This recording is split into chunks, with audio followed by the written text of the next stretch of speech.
Imaginez un garçon issu d'un quartier modeste au Brésil, naviguant entre les difficultés de la vie et un destin inattendu. Un garçon qui, malgré les obstacles, a transformé ses faiblesses en force et s'est hissé au sommet du monde des arts martiaux. Ce garçon, c'est Alex Pereira, surnommé Poatan, la main de pierre.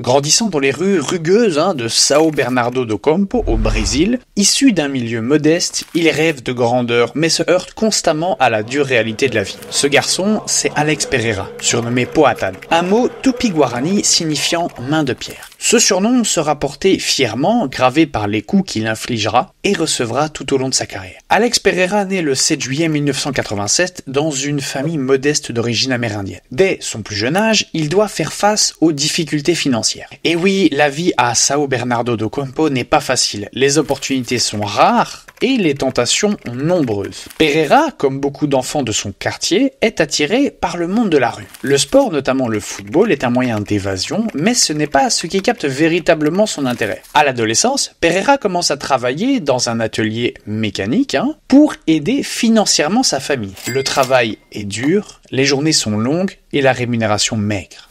C'est durant cette période qu'il tombe dans l'alcoolisme, cherchant à échapper à la réalité difficile de son quotidien. Cependant, cet environnement hostile forge son caractère et sa détermination à sortir de cette vie. Il découvre le kickboxing à travers des vidéos et des articles. Fasciné par ce sport, il décide de s'y essayer. À 18 ans, il s'inscrit dans une salle de kickboxing locale. Les débuts sont difficiles, mais Pereira est véritablement motivé. Il sait que pour échapper à la vie qu'il mène, il doit exceller. Sa progression est rapide. Il développe une technique redoutable couplée à une force brute impressionnante.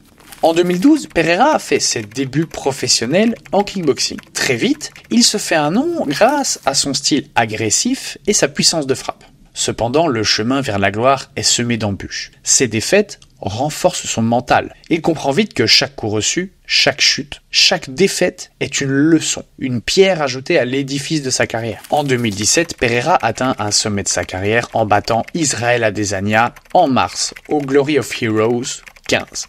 Puis, en remportant le titre de champion du monde du Glory en battant Simon Marcus par décision unanime. Cette victoire est significative car elle marque son ascension au sommet du kickboxing mondial. Pereira défend alors son titre avec succès contre des adversaires redoutables comme Jason Wilnis. Ses triomphes lui valent donc une reconnaissance mondiale et renforcent sa réputation de combattant redouté en middleweight. Il remportera en 2019 son combat contre le tenant du titre intérimaire Denegui Abena en light heavyweight, devenant ainsi double champion du Glory en intérimaire évidemment.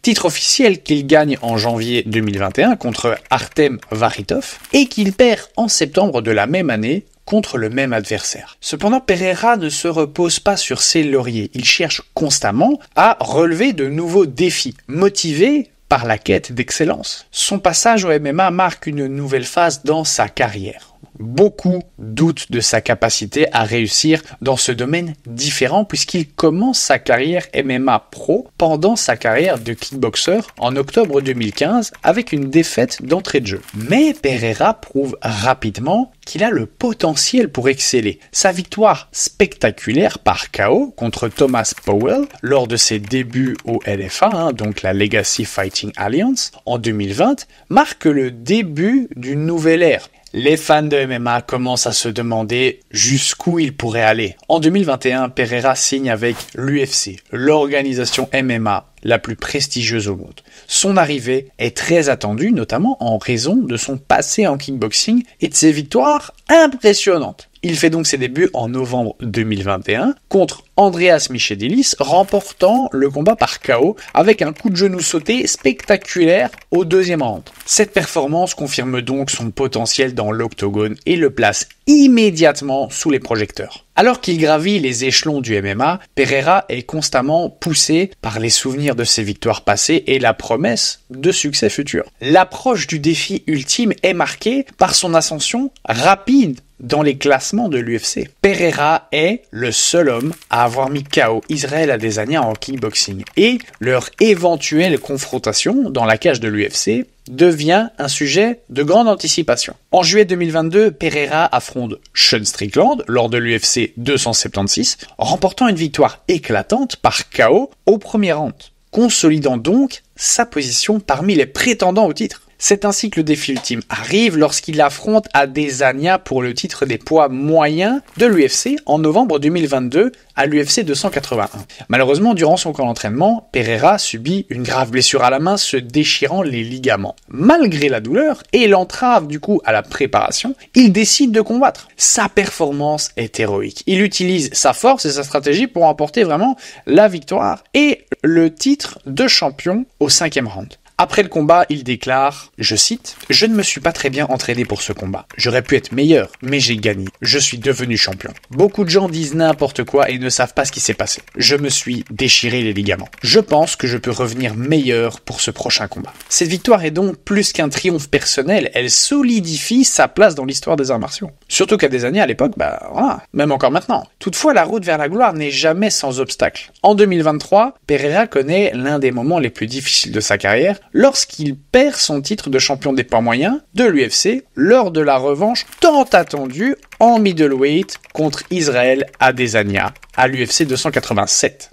La défaite est un coup dur, mais elle témoigne aussi de la nature imprévisible et impitoyable du sport. Pour Pereira, cette perte est une leçon, une nouvelle opportunité de se relever et de prouver sa valeur. Suite à cette défaite, il monte en light heavyweight, donc la catégorie d'au-dessus. Et 4 mois plus tard, il affronte Jan Blachowicz le 29 juillet, gagne par décision pour ensuite enchaîner sur 3 KO. Un sur Jiří Procházka en novembre 2023, Jamahal Hill en avril 2024 et de nouveau Jiří Procházka, tout récemment ici, le 29 juin 2024, consolidant encore une fois sa place parmi les meilleurs. Sa résurrection est plus qu'une simple victoire. Elle symbolise la force de caractère et le côté dur au mal d'un homme qui a surmonté les défis les plus ardus pour atteindre la grandeur. Aujourd'hui, Alex Pereira est plus qu'un combattant. Il est une légende vivante. Un symbole de détermination et de force de caractère. Il inspire des générations de combattants à croire en leurs rêves et à ne jamais abandonner. Démontrant que, peu importe les défis et les défaites, la volonté de se battre et de se relever peut mener à la grandeur. Sa vie, marquée par des triomphes et des épreuves, est une véritable histoire